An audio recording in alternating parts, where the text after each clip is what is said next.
கேள்வி பிறந்தது அன்று, நல்ல பதில் கிடைத்தது இன்று. வணக்கம் அன்பர்களே. தகவல் சாளரம் வழங்கும் அறிவியல் உண்மைகள் சயின்டிபிக் ஃபேக்ட்ஸ் காணொளி தொடருக்கு தங்களை அன்புடன் அழைக்கின்றேன். என் ஒரு துளி வியர்வைக்கு ஒரு பவுன் தங்க காசு கொடுத்தது தமிழ் அல்லவா? என் உடல் பொருள் ஆவியை தமிழுக்கும் தமிழக்கும் கொடுப்பது முறை அல்லவா? கடுமையான உடல் உழைப்பிற்கு பின்னர் வியர்வை வருவது ஏன்?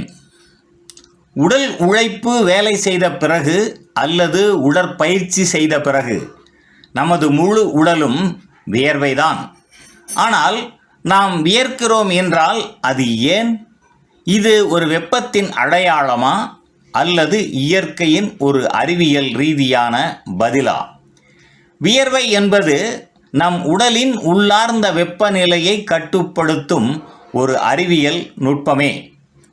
உடலின் வெப்பநிலை ஏன் உயர்கின்றது? நாம் கடுமையாக உழைக்கும் போது நமது தசைகள் தொடர்ந்து இயக்கப்படுகின்றன.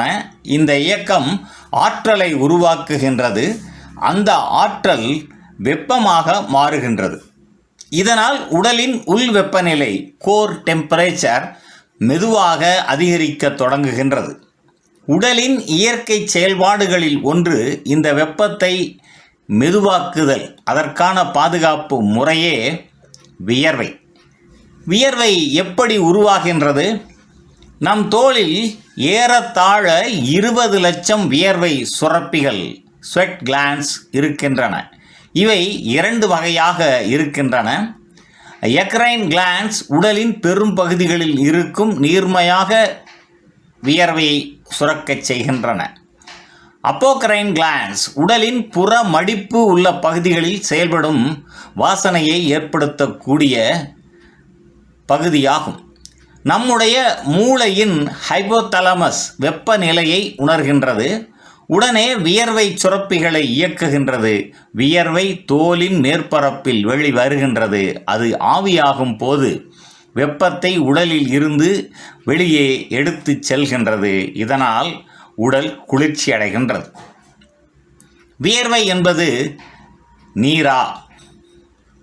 வியர்வையில் 99% தண்ணீரும் மீதம் உள்ளவை உப்பு, அதாவது சோடியம் குளோரைடு, சிறிய அளவிலான கழிவுகள், சில எண்ணெய் மிகுந்த அமிலங்கள். அதனால்தான் வியர்வை சற்று உவர்த்தது போல் இருக்கின்றது. வியர்வையின் வாசனை காரணம் என்ன? வியர்வைக்கு முதலில் வாசனை கிடையாது. ஆனால் தோலில் உள்ள பாக்டீரியாக்கள் வியர்வையில் உள்ள புரதங்கள் மற்றும் கொழுப்புக்களை உறிஞ்சி வாசனையை உருவாக்குகின்றன. அதனால்தான் மிகுந்த உழைப்பின் பின் வாசனை வரும். வியர்வை பயனுள்ளதா? ஆம். உடல் வெப்பத்தை கட்டுப்படுத்துகின்றது. கழிவுகளை வெளியேற்றுகின்றது. ஸ்ட்ரெஸ் ஏற்பட்டால் மன அழுத்தத்தையும் சமாளிக்கின்றது. பாக்டீரியாக்களுக்கு எதிரான இயற்கை பாதுகாப்பாக செயல்படுகின்றது.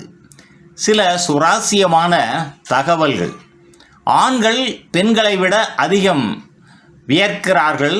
சூடான இடங்களில் வாழும் மக்கள் வியர்வை சுரப்பிகளுக்கு நன்கு பழகிவிடுகின்றார்கள்.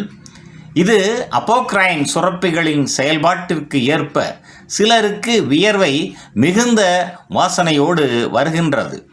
நிறைவாக, வியர்வை என்பது வெறும் உடல் உழைப்பின் அறிகுறி மட்டும் அல்ல. அது நம் உடலின் உள் ஒழுங்கை பாதுகாக்கும் அறிவியலின் சிறந்த பரிசு.